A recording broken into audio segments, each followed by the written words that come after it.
Hello साथियों, free education team में आप सबका बहुत बहुत स्वागत है। चलिए हम लोग अपने सेशन को आगे जारी रखते हैं। ये आज की सेशन का अपना पहला क्वेश्चन कह रहा है, एक कूलर 5 किस्तों में बेचा गया। हर किस्त पूर्ववर्ती किस्त से दोगुनी है। यदि पहली किस्त 300 रुपये है तो कूलर की कीमत है। देखिए ये कहना क्या चाह रहा है कि पहली किस्त अगर हम यक्स मान लेते हैं तो दूसरी क्या हो जाएगी, दुगनी होती चली जा रही है, 2x हो जाएगी। तीसरी 2x का दुगना 4x, चौथी 4x का दुगना 8x और पांचवी कितनी हो जाएगी, 8x का दुगना 16x। ठीक है। अब देखिए पहली किस्त का मान यानी x का मान कितना दिया है, 300 रुपये दिए है। तो हमसे क्या पूछा है, तो कूलर की कीमत है। अब कूलर की कीमत आपसे पूछा है तो इन सबको आप जोड़ लीजिए। ठीक है। अब देखिए जोड़ेंगे तो कितना हो जाएगा, 16 8 24 4 28 2 30 1 31, यानी 31 यक्स इस समय मूल्य है। शुरू में यक्स की वैल्यू 300 है तो 31 यक्स का कितना हो जाएगा, 31 गुणा 300 यानी 9,300 रुपये। ठीक है दोस्तों, ये उत्तर आ गया। ठीक है, चलिए आगे चलते हैं। ये देखिए कह रहा -2 -1 0 1 2 में वर्गों के योग तथा घनों के योग का अनुपात। अब देखिए ये जो दिया है -2 -1 0 1 2, अब इनके वर्गों का योग क्या होगा, वर्गों का योग देखिए -2 का स्क्वायर प्लस -1 का स्क्वायर प्लस 0 का स्क्वायर प्लस 1 का स्क्वायर प्लस 2 का स्क्वायर। ये यहाँ पे सॉरी -2 था ना। देखिए अगर माइनस का स्क्वायर करने पे प्लस हो जाता है। ठीक है, यानी माइनस का गुणा जब माइनस से करते हैं तो प्लस बन जाता है। यानी 2 दूनी तो कितना, यहाँ 4 आ जाएगा, प्लस 1 आ जाएगा, प्लस 0 प्लस 1 1 कम 1 प्लस 2 दूनी 4, यानी ये कितना आ गया, 10 आ गया। अब इसी तरह देखिए घनों का योग निकालते हैं। घनों का योग क्या हो जाएगा, -2 का क्यूब प्लस -1 का क्यूब प्लस 0 का क्यूब प्लस 1 का क्यूब प्लस 2 का क्यूब। अब देखिए दोस्तों, अगर माइनस जो है का विषम बार गुणा होगा यानी 3 बार तो माइनस आएगा, और सम बार होता है गुणा तो क्या होता है, प्लस हो जाता है। तो यानी 2 का करेंगे 2 दूनी 4 दूनी 8, लेकिन चिन्ह कौन सा, माइनस का आ जाएगा। इसी तरह से देखिए 1 का करेंगे तो 3 बार है तो ये भी -1 हो जाएगा, प्लस 0 अब प्लस 1 प्लस 8। अब देखिए ये 8 इधर प्लस है इधर माइनस है, ये ख़त्म हो गया, कट गया। इधर +1 है इधर -1 है, यानी कि यहाँ क्या बचा, 0। ठीक है। अब देखिए ये जो सवाल हमसे यहाँ पे पूछा है, वर्गों का योग कितना है, 10 है और बटे घनों का योग 0। अब देखिए किसी भी संख्या में अगर 0 से भाग दिया जाता है तो उसका मान क्या आता है, अनंत आता है। ठीक है, किसी भी संख्या में आप 0 से भाग देंगे तो उसका मान अनंत आ जाएगा, इसलिए अपना ऑप्शन डी हो गया। चलिए अगले क्वेश्चन पे चलते हैं। ये देखिए 1848 के विषम संयुक्त विभाजक की संख्या कितनी है। देखिए सबसे पहले हमको इसमें क्या करना है, 1848 का हम गुणनखंड कर लेते हैं। ठीक है, देखिए 2 9 18 2 दूनी 4 2 चौक 8 2 चौक 8 2 छक 12 2 दूनी 4 2 दूनी 4 2 3 6 2 1 2 3 7 21 3 7 21 फिर 7 11। ठीक है, फिर यानी 11 1 कम। ये देखिए गुणनखंड, इसका गुणनखंड क्या आ जाएगा, 2 कितनी बार है, 3 बार है, 3 एक बार है, 7 है, फिर गुणे 11। देखिए हमसे विषम पूछा है तो हम किनका किनका लेंगे, सम को भूल जाएंगे, यानी विषम विषम का पेयर बनाएंगे।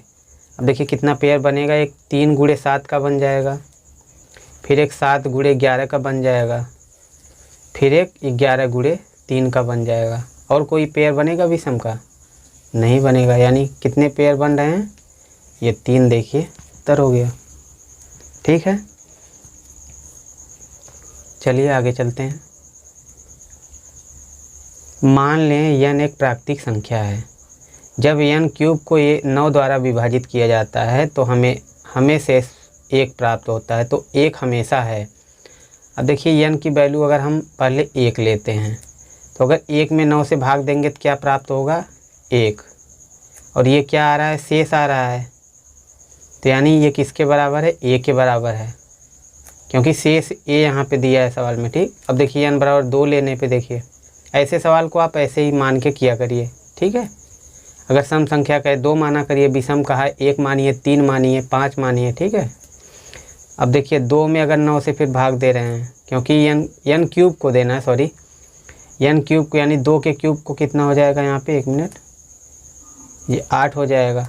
अब यहाँ पे देखिए 1 क्यूब का मतलब 1 ही होता है, इसलिए कोई मतलब नहीं। अब यहाँ 2 का क्यूब करेंगे तो 2 दूनी 4 दूनी 8/9 बराबर ये कितना हो जाएगा, 8 ही आएगा, क्योंकि 8 में जाएगा नहीं भाग, तो a आ गया। ठीक है, अब देखिए n बराबर 3 लेने पे, बस हमें 3 तक लेंगे हम, देखिए सवाल अपना आ जाएगा।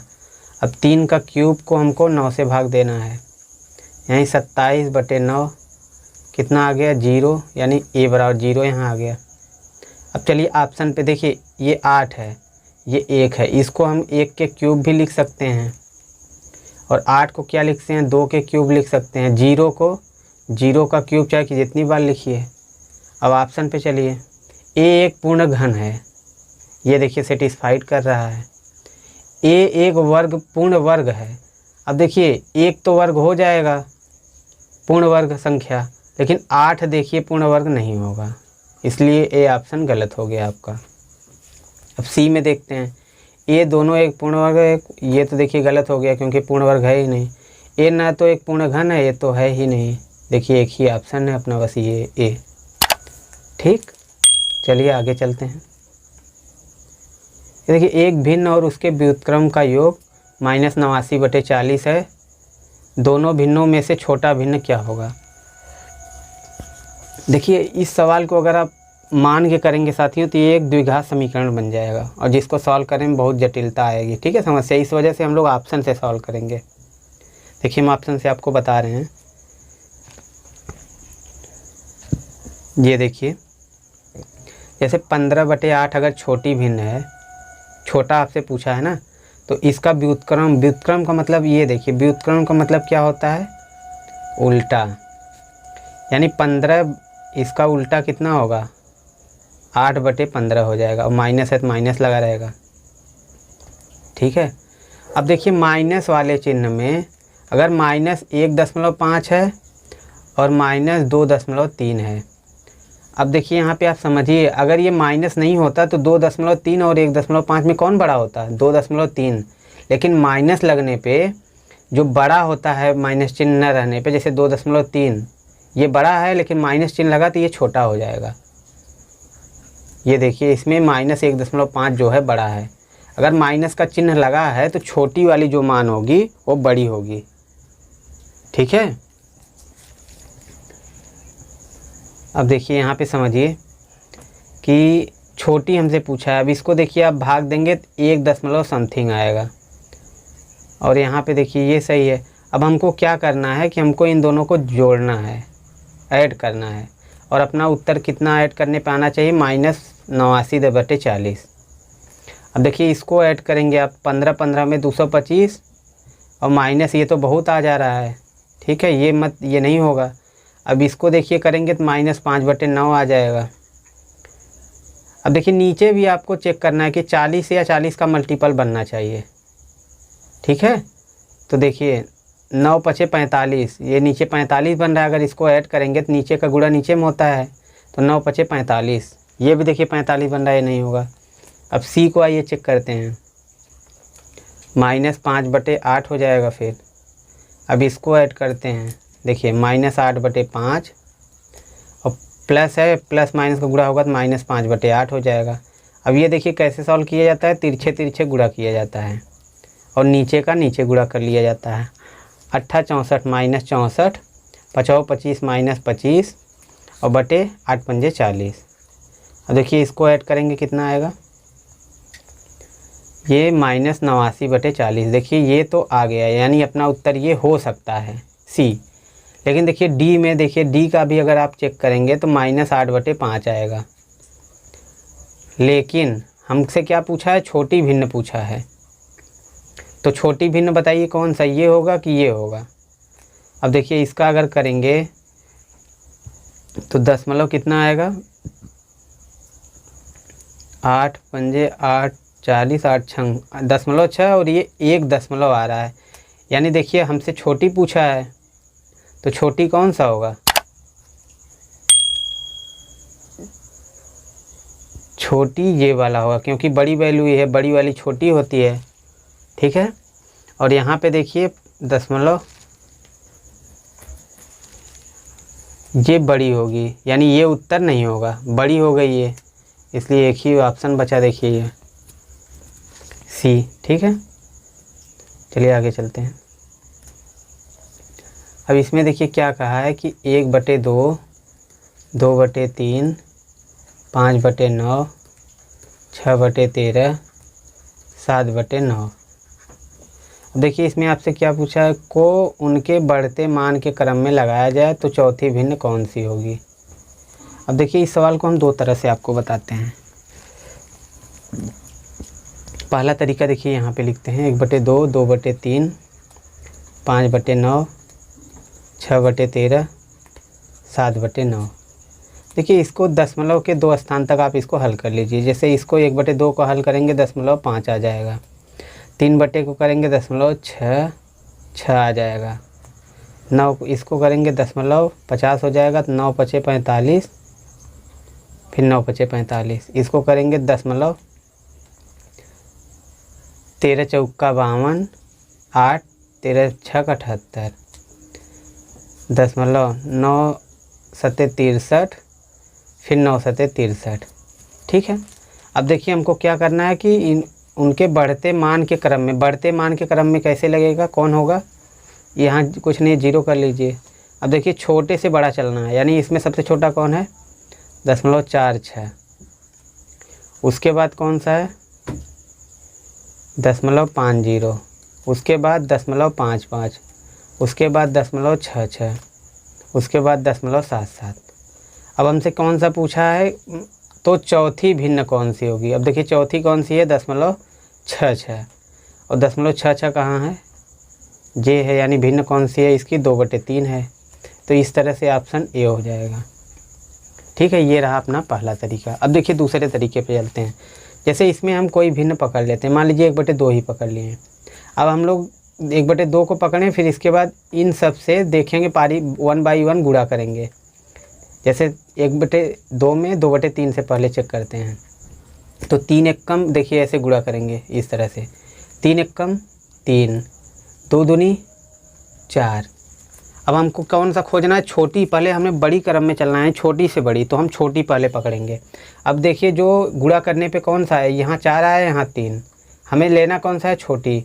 तो यानी अब इसको देखिए ऐसे ही मतलब माइंड में करेंगे हम लोग कैलकुलेशन, इसको छोड़ देते हैं अभी। अब 3 आया, फिर इससे लेते हैं, यही सेम प्रोसेस यहाँ करेंगे। तो देखिए कितना आएगा, अब इसको देखिए हटा देते हैं अभी, 9 एक कम 9, 2 पचे 10। देखिए फिर भी वही छोटी आया, तो भी अब इसको भी हम लोग छोड़ देंगे। ठीक है, अब देखिए फिर आगे चलेंगे हम लोग। 6/13 में 13 एक कम 13, 2 छक 12। अब देखिए छोटा कौन हुआ, 12 हुआ, क्योंकि 12 और 13 में छोटा 12 है। अब देखिए इसको छोड़ देंगे, अब हम लोग इस पे 12 पे आ जाएंगे।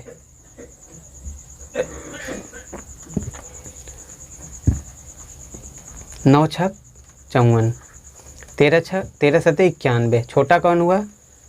अब देखिए लास्ट में बचने सब हो गया, अब यही 2 ही बचा है, तो 6/13 सबसे छोटी होगी। ठीक है, अब देखिए सेम प्रोसेस हम लोग यही फिर से करेंगे, ये हम लोग जो किए हैं। देखिए इसको 1 मिनट मिटा देते हैं, फिर वही प्रोसेस हम लोग करेंगे इन सब में। 1 मिनट अभी लिख देते हैं फिर से। अब देखिए जिसका ये हट गया ना, तो इस भिन्न को ही हम लोग हटा देते हैं, क्योंकि इसको हमने यहाँ नीचे नोट कर लिया है। यहाँ पे कितना था, ये 2/3 था। अब देखिए फिर से वही हम लोग प्रोसेस करेंगे। अब देखिए एक एक को ऐसे लिखते चले जाएंगे। अब देखिए 3 एकम 3, 2 दूनी 4। अब इसको छोड़ देंगे। अब इससे लेंगे 9 त्रिक 27, 9 त्रिक 27, 2 पचे 10। अब इसमें देखिए 27 आ गया, ये बड़ी है तो इसको छोड़ देंगे। अब इसमें लेंगे 9 पचे 45 और 9 सते 63। अब 45 63 में कौन छोटा है, 45 है। तब देखिए इसको ले लेंगे, यानी 5/9 ले लेंगे। ठीक है। अब देखिए इनको फिर हटा देते हैं। ये प्रोसेस देखिए थोड़ा सा अभी समझा रहे हैं पहली बार, इसलिए थोड़ा जटिल लग रहा है, लेकिन अगर समझ जाएंगे तो बहुत ही तेज़ आसानी से ये अभी देखिए आगे आने वाले सवालों में बहुत ही हेल्पफुल होगा। ठीक है। उत्तर को आप देखते ही बता देंगे। कितना बचा, 2/3। अब ये देखिए 5/9 को हटा देते हैं, क्योंकि उसको हमने नीचे कर लिया है। 1 मिनट, चलिए समझिए। देखिए अब ये 7/9 है। अब देखिए फिर से इसको करते हैं तो 3 4 आ गया, ये छोटा है। अब 9 एकम 9, 2 सते 14, यहाँ 14 आ गया, यहाँ 9 आ गया। अब छोटा कौन है, 1/2, यानी 1/2 को यहाँ लिख लेते हैं। अब देखिए 1/2 ख़त्म हो गया। अब बचा 2 ही, तो 2 में देखिए अब कैसे करते हैं, इनका गुणा कर लेते हैं। 9 दूनी 18 और 3 9 3 सते 21। अब देखिए छोटा कौन है, 2/3 है, क्योंकि 18 छोटा है। और एक बचा 7/9। ठीक है। तो देखिए अब इसमें चौथे स्थान पे कौन सा आया है, 1 2 3 4। देखिए ऐसे भी वही उत्तर आ गया, 2/3 ही। ठीक है। ये हमने जो बताया है ये अभी देखिए आने वाले अभी हम और सवाल लेंगे इससे रिलेटेड। बहुत ही इंपॉर्टेंट कॉन्सेप्ट है ये, क्योंकि अगर ज़्यादा बड़ी वैल्यू दे देंगे आप ये भाग देने में फंस जाएंगे। ठीक है। चलिए दोस्तों, हम आशा करते हैं कि आप सारे क्वेश्चन को अच्छे से समझे हैं। फिर अगले वीडियो में हम लोग मिलेंगे, तब तक के लिए विदा लेते हैं। धन्यवाद साथियों, आपका दिन शुभ हो।